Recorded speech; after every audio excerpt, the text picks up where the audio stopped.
So you ready to find out which of these precons is the bee's knees? I am. And honestly, I don't know how many more Arclight Phoenixes they can put into pre-constructed decks. 2.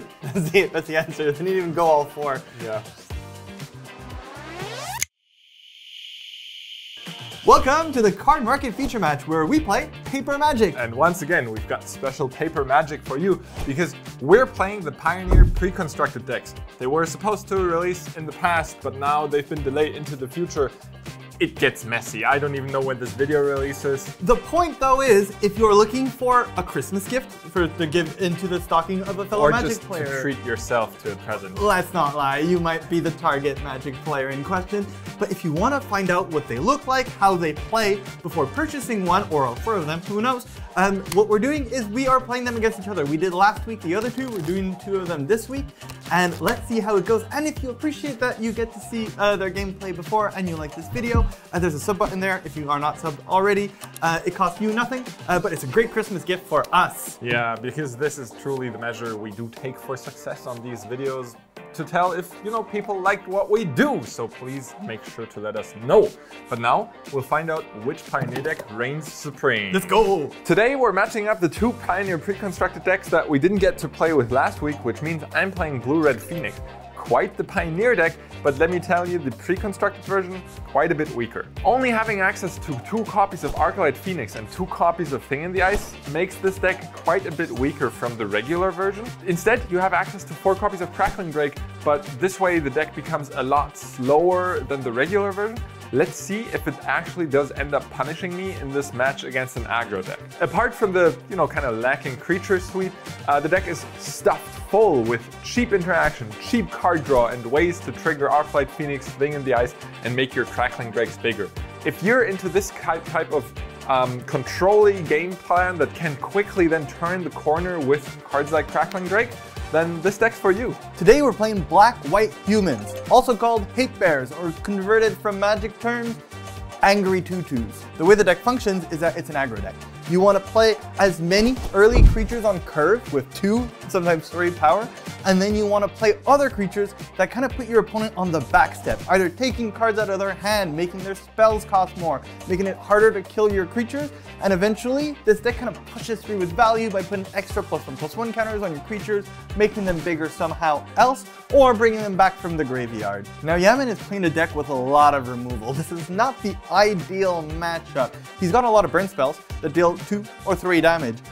Unfortunately for us, a lot of our creatures have maximum 2 or 3 toughness, so we're going to have to play our creatures that pump very early or our Anthem effects, and ideally we draw a lot of Kite Soul Freebooters to be able to snipe some cards out of his hand. Do you like to high roll? Absolutely. 7, 8. Wow. Oh yes. So close. Can I do the companion? Do you have a again? companion? I know your deck list. Look, I tried it last week. I'll try it this week. I don't have a companion. Thank you for that information, Jamin. It's very valuable. Let's get to business.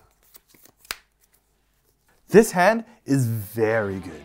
I have 3 1-drops, so my early beatdown plan is locked in. And I have Talia, Guardian of Thraben, meaning that Jamin is usually only playing a bunch of non-creature spells and spinning his wheels until he plays his bitch creatures later on. Now, Talia will prevent him from doing that unless he kills her, which he'll have to pay an extra mana to do. It really slows him down. I think we can get under him here. So my hand is actually broken, and I hope you liked Beats by Dre, because this is Beats by Carl. Humans, which is also Dre by Carl. Beats by Carl. This opening hand kind of summarizes the pre-constructed version of the deck perfectly. The spells are awesome, but then there's this Crackling Drake, which, if it was an Arclight Phoenix or a Thing in the Ice, the hand would be great, but as it stands, I'll see. That makes me a bit more suspicious of my hand, but I guess I'll have to keep it. Yeah, I shouldn't give you that much information. I'll play a Secluded Courtyard, naming Human, obviously, you know what I'm playing. And I'll use that opportunity to play a Human. It's called Bloodsoaked Champion. It's a 2/1, but it can't block. But it can raid if it's in the graveyard, which we'll get to later if that is relevant. If that's ever relevant. My turn? Yes.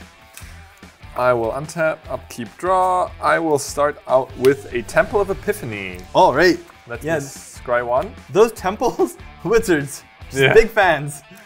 Put that one to the bottom. That one wasn't very good, Carl. No? Okay. Go ahead. I'll untap. I'll draw. I can either play 2 creatures here, so that my 2 1-drops, I go 1-drop, 1-drop, 1-drop into Talia's Lieutenant, which is very powerful. I pump them all up. It creates a bigger beatdown. But we're going to take tempo into account here. On turn 3, I want to be able to play a 2-drop and a 1-drop, and I can't do that if I play out all my 1-drops here. So instead, I'll play Talia, Guardian of Thraben, which will slow Yamin down furthermore, and then allow me to play a creature, and then a Talia's Lieutenant, pumping my whole team afterwards. I'll play Unclaimed Territory. Also naming elementals? Goats! Humans, unfortunately. I'll play a Talia, Guardian of Thraben. Which is quite good against you. It's a legendary creature. Not only does she have first strike and is a soldier and a human, but non-creature spells cost 1 more. Sorry. 1 more to cast. That is a good one against me. Ugh. As well as taking 2. First blood. 18. Go ahead. I'll untap, and a turn 2 Thalia is always annoying. It's always been a staple, yeah. I'll play Mountain and pass the turn. I'll draw. I'll play Concealed Courtyard. Finally, a land that doesn't ask questions. With it, I'll play a Dauntless Bodyguard. Being on the draw against Thalia is really punishing. I need to get rid of her, but Lightning Axe costing 2 and having to discard a card is no cheap way to do it, especially if I don't have an Arclight Phoenix in my hand that I can discard. As that one enters the battlefield, so that's not a trigger. I feel like you're about to be rude. Yeah, I have to Lightning Axe that Thalia in response. Okay, she's gone. I will name with the Dauntless Bodyguard. It's a kind one. As it enters the battlefield, I choose another creature I control. Let's go Champion. Sacrifice Dauntless Bodyguard. Oh no! The chosen creature gains indestructible until end of turn. And before my attacking, Talia's gone, but her lieutenant comes anyways. I'm going to tap 2. It's a human soldier, and when she enters the battlefield, put a +1/+1 counter on each other human I control. And whenever I play another human, she gets +1/+1. Lucky that counter. we upgraded our dice game. We're considerably equipped for Talia's lieutenant, yes. I'll hit you for 3 with the Bloodsoaked Champion. Down to 15 I go. 15. Go ahead. Even with Thalia gone, I'm still taking 3 this turn, and Carl has built up a significant board state. I can do all the card draw and card filtering I want. As long as I don't interact with the board, this is looking bad for me. I'll untap. I'm kind of in a pickle. Carl, it's time to start digging for things. I'll start my turn off with a consider. You'll consider digging. Let's see. Do I dig? I dig. I dig. I dig. And then I'll draw another card instead. I'll play a Sulfur Fault. All right. And then I will continue the digging. Wow, you really like that first one. I did. That's also not very good. Really? The first 2 were good? The third one? Nah. I mean, I can't cast the third one. So I'll take a blank draw instead, and then I'll pass the turn. I'll untap. Sure. I'll draw. I will attempt to play in the right direction. A Thraben Inspector. All right. Okay. When it enters the battlefield, I will create a Kloop. Yeah. And put a +1/+1 counter on my Thalia's Lieutenant. All good, buddy. Both happen? Yeah. All right, here you go. Kloop, bing, bing, bing. And before attacking, I think I will tap 2 and sacrifice said Kloop. Sure. Okay. It's gone. Didn't last very long. I'll draw from the Kloop. Ah, that's what I wanted. I'm going to play another land with a bunch of questions. I'll play an Unclaimed Territory. Yeah. I'll name human once again. I'll tap it for a Dauntless Bodyguard. It's on the stack. Wow, that's a lot of bodyguards you got there. Yeah, I'll have to respond with another Lightning Axe, targeting that lieutenant. Okay, it's gone. You brought a lot of copies of the same cards. Yeah, I did. The only unprotected thing here is a Thraben Inspector, but it's not the best thing to protect. So let's start a chain. So this guard's got the Bloodsoaked Champions back, and this guard's got the other guards back. Of course. I mean, that's how partnership works, right? In like battle. Yeah. I'll declare attacks? Sure. I'll attack with these 2. Sure. You got a 9. I do. All right, my turn. Yes, go ahead. I'll untap. I'll take my draw. And this situation is exactly why Crackling Drake isn't comparable to Thing in the Ice or Arclight Phoenix concerning power level, because yes, I'll play it and it's powerful, and if Carl doesn't have an Anthem available, I will survive and I might even be able to turn the corner, but with any of the other 2 creatures, this wouldn't have been an issue. I'll play an island and I'll cast a Crackling Drake. That is big. I'll draw a card. How much power does it have right now? It's got 2, 4, 6 power. So it's a 6/4. Okay. Go ahead. I'll untap. I'll draw. That Drake is going to eat one of my creatures every turn. Is it gobble it up? But I have no choice but attacking here. Let's hope that Jamin doesn't have a lot of burn spells. Sure, he's going to eat my biggest creature, but I'm putting him down to 3. It doesn't take a lot of attacks after this. If I draw an Anthem effect or anything that pumps my creatures or a removal spell from the top, he's dead. So we'll start sacrificing stuff. We're just going in. Well, I'm an aggro deck, so I did come here for attacking. I will do that. I'll declare attacks. I'll attack with the Knucklehead Brigade. I mean, kind of have to try and break up the bodyguard chain. Oh no, but his buddy! Is the chain broken? No, he's a traitor. No, I have no effects. Yeah. Oh no! That's such a bad bodyguard. Like, yeah. imagine if you hire a bodyguard and they just like refuse to do it. Yeah, a big dragon, a Drake comes here and they're like, hell nah, I'm not doing that. What are you gonna do? Fire them? I mean, you're dead. Yeah. Down to 3. Down to 3.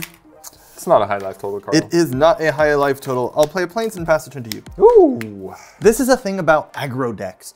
You're going for card quantity over card quality. You're playing worse cards so that you snowball. It's what you're relying on. So if you draw a few too many lands, the power level of your average creature isn't good enough. You really need to get under fast. I can't miss a turn from casting spells. I'll untap and I'll take my draw. All right, I survived. I didn't expect this to work, but Carl seems to be pretty flooded. He didn't even play another creature. So now I think I can quickly turn the corner with this Crackling Drake. Now I think the first thing to do is to cast a Treasure Cruise. Oh, wow, that must feel good. It does, I have to say. Exiling 7. Drawing 3. Drawing 3. Now, an important thing to note is the Crackling Drake doesn't only count the cards in the graveyard, also the cards exiled. Yep, so its power stays 6 even with the exiled cards, and now becomes 7. Yep. I don't know of a single card that Carl can draw out of the pre-constructed deck that gives the Thraben Inspector +2/+2. And so I'm going to start the beatdown now with the Crackling Drake to finish this game next turn.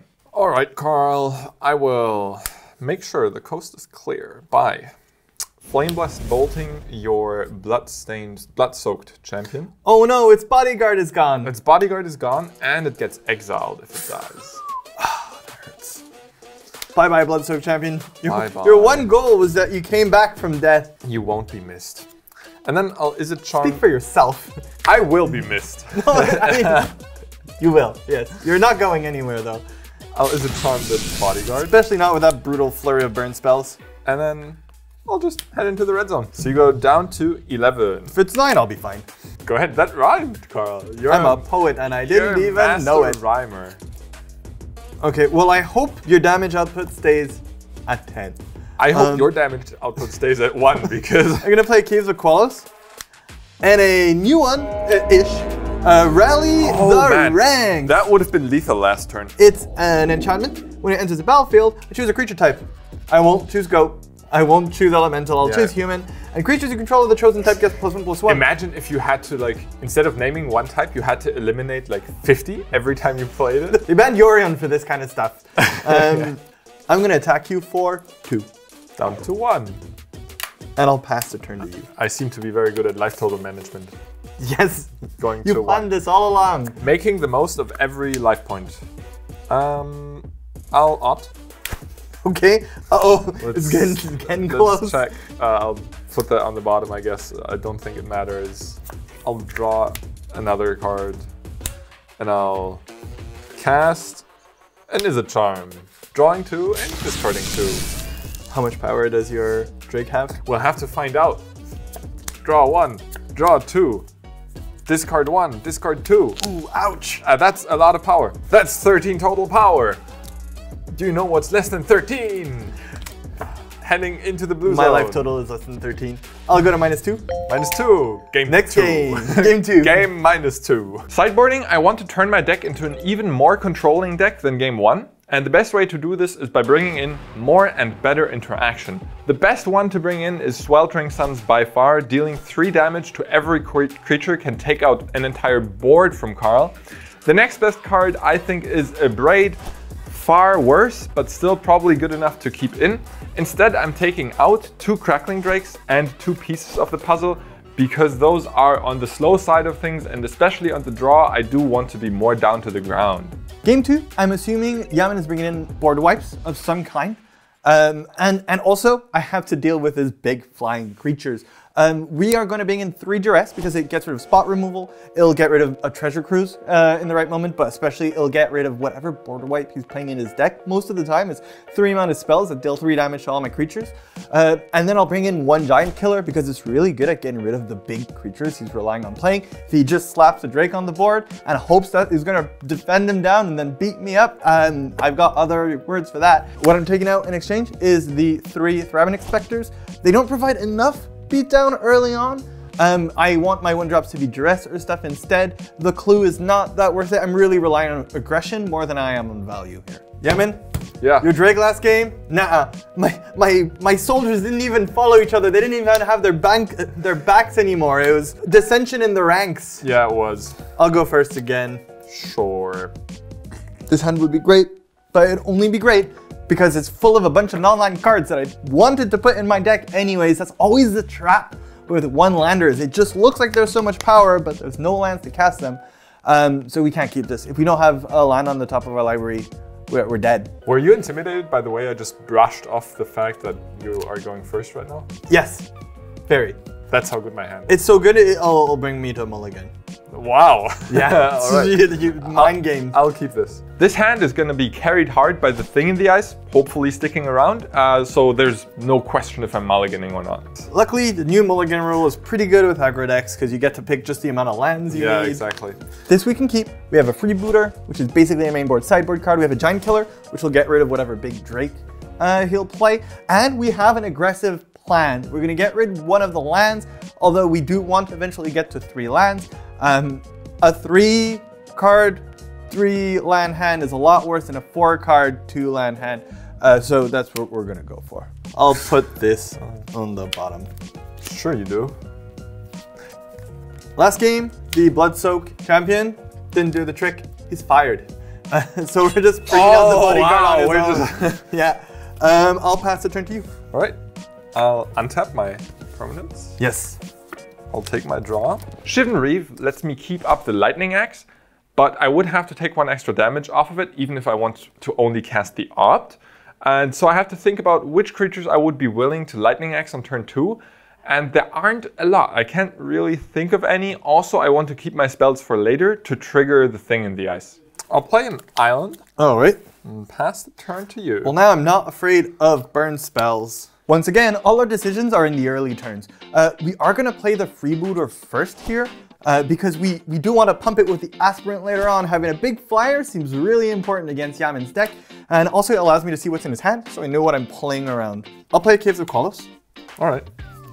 I'll hit you for 2. First blood. First blood. And then I'll play a Kitesail freebooter. It's flying, it's 1/2, and when it enters the battlefield, I would have thought otherwise, but the fact that you don't have any burn spells means that I'll have you reveal your hand. You choose a non-creature, non-land card from it. Well, you choose, I choose. Yeah, and I exile that card. All right, we've got an island, a Shivan Reef, a Crackling Drake, a thing in the ice, a Charter Course, a Lightning Axe, and an Opt. That hand is actually quite good. It is. I'm especially afraid of that thing in the ice. But you can't take it. Cannot take it. I feel like I have better odds if I let the thing in the ice sit for a while. I'm going to exile the Lightning Axe until the Kitesail freebooter leaves the battlefield. All right. And I'll pass it to you. All right. I'll untap, but I don't even have anything to untap. I'll play a Shivan Reef that you know about, and then I'll cast Big Surprise. Big surprise. Thing in the ice. And yes. Since we have so many dice available, I'm just gonna splurge. It's my turn? Go ahead. I'll untap. I'll draw. Well, this turn would have been much nicer if I had a land. But I don't. Oh no. So I'll play a Luminarch Aspirant. Ooh, that's a good one. It is a good one. On combat on my turn, I'm going to put a +1/+1 counter on my Kitesail freebooter. Sure. And I'm going to attack. For 2. Second blood. 16, second blood. I'll pass the turn to you. That aspirin, also a good case study as to why we brought more dice. Yes, it does spread it around. I love the Izzet charm in my hand right now because that lets me protect the thing in the ice almost certainly. So I will just pass the turn, keep the Izzet charm up, as long as that thing in the ice can flip while Carl is still, you know, stumbling on mana. That's just going to be game winning. Carl, yes. I will play Chart a course? an island. Oh. And I will pass the turn. Suspicious, I would say. Extremely suspicious. I will draw. I have a lot of things I want to do. I don't know the order in which I want to do them because you're doing suspicious stuff. I'm going to start by playing a Dauntless Bodyguard. I'm fine with that. Okay, when it enters the battlefield, I'll let it protect Luminarch Aspirant. Sure. Oh, what kind of sneaky stuff are you up to? What kind of sneaky stuff am I up to? So this guy protects nothing, and I'll put this guy here because they're buds. They are buddies. I will take one. What do we say? Third blood. Oh, this is gonna get so messy. I'm going to duress you. Your mind games are over. Yeah, I guess fourth blood. This is 15. 15. I'm gonna counter this. I knew it! You knew it. You had the reads, Carl. I feel very smart right now. You are very smart. I still know the rest of your hand. Yes, you remove a counter from the thing in the ice. But next turn, if you chart a course and do something, suspicions. I think I'm going to go for damage output, because if you flip stuff, they're flipped nonetheless. I'm going to put another target counter on my Kitecell Freebooter. All right. And I'm going to attack with the buds. All right, this will get blocked, so I take 1, 4, down 11. to 11. And I'll pass the turn to you. End of turn, you guessed it. You knew it was There you coming go. and opt. First I'll remove the counter off the thing, and then I'll check my top card. Yes. And that card is... Sure, I mean that card has to be good enough, right? I'll put it into my hand. Okay. And then I'll untap. Yes. And take my draw. This turn, it's finally time to chart a course. All right. Gotta know where we're heading. Now there are no, except for the Drake, there are no unknown cards in your hand. There are no known cards. Yes, that. I'll draw 2. Yes.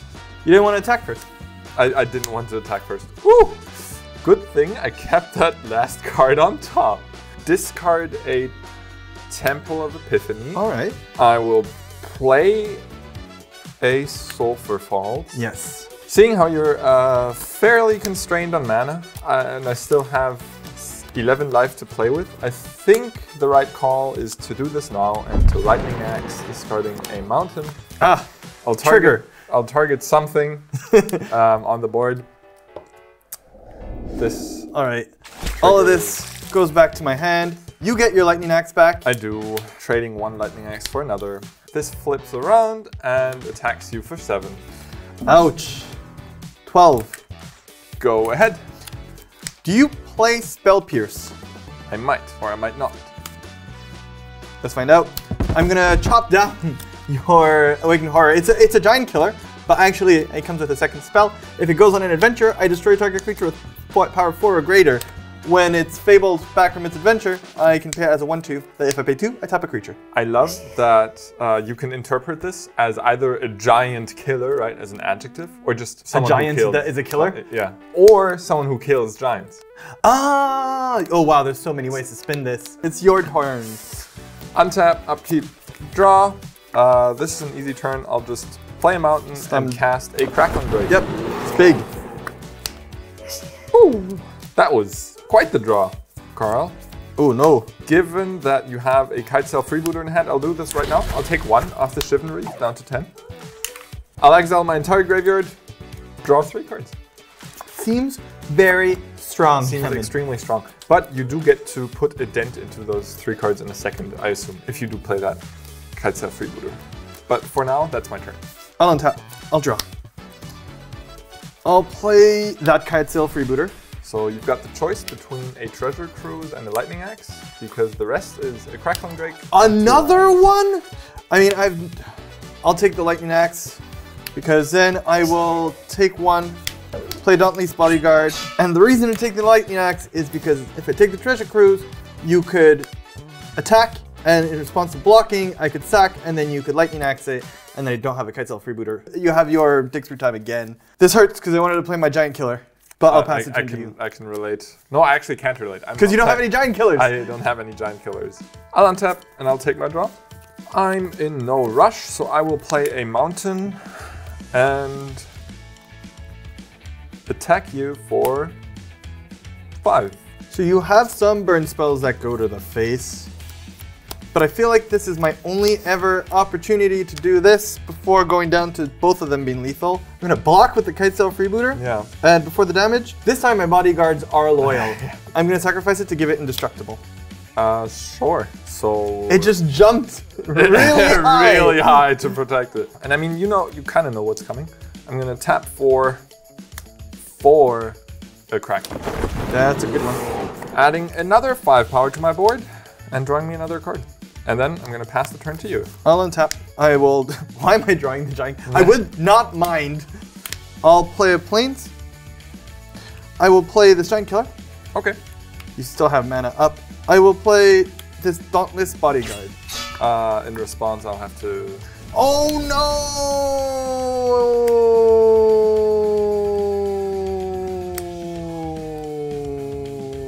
no! Yamin. Are you a dying engine? Like. So that deals 2 damage and exiles. Is that correct? It does. Yeah. This dies. So I get this back, and then. Do I care about this Giant Killer? I guess. He doesn't have haste. He doesn't, but he's still annoying, and it kind of makes me. Now it's just rude. I go down to 9 off the Sheevan Reef. I discard another Sheevan Reef, taking out the Giant Killer. Yep, it's dead. And then I'll play Luminarch and Aspirant. Is that your first main phase or your second main phase? It'll be my first main phase. Give me at least that. Luminarch, Aspirant gets bigger. Yep. I'll pass the turn to you. Okay, so here's the game plan. We hope Yamin forgets to attack. I'll untap. It came with the prospects of a job, a career, going up in the bodyguard life. It didn't. I'll tap 4 and exile another 4 cards for another treasure cruise. Sure. 1, 2, 3. Quite the draws. I'll just head into the red zone then for 16. Congratulate you for your victory. Phoenix, staying competitive. Oh yeah, your Phoenixes were great this game.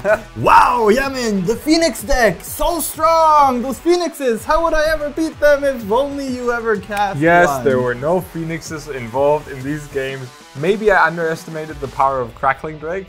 I have to cut it some slack, maybe. A flying 11-4? Yeah, that draws you a card. Not bad. Yeah, anyways, this was pretty good to play, and if you want to see how the other 2 pre-constructed decks play out, then we've got a video for that. Yeah, there's a link here. There's going to be a link in the pinned comment. And if you liked it, don't forget you can click sub or suggestions if you want us to maybe evaluate all 4 decks and how they face against each other, or play the other matchups. Let us know in the comments below. Yeah, we did similar stuff for the last precons, and for now, why are you still here? Why aren't you watching the other videos? We'll see you in the other precon in the past.